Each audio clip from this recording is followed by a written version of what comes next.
How to check for plagiarism in Grammarly and is it any good? Hello everyone, welcome to this channel. I'm Emily and I'm here to help you out today. So without any delay, let's get started. So first of all, select any of the texts that you want to check for your plagiarism.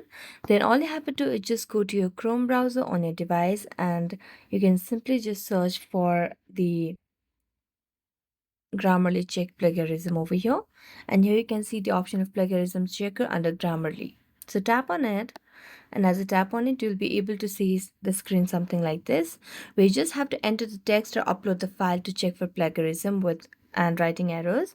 So since I've already copied it, I'm going to paste it over here, and then here you can see the option of scan for plagiarism at the bottom. So tap on scan for plagiarism.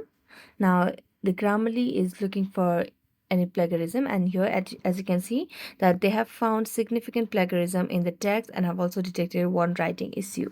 So this shows the plagiarism has been checked and it shows it is there. So you just have to make sure that you correct this issue. So thank you so much for watching this video. See you next time.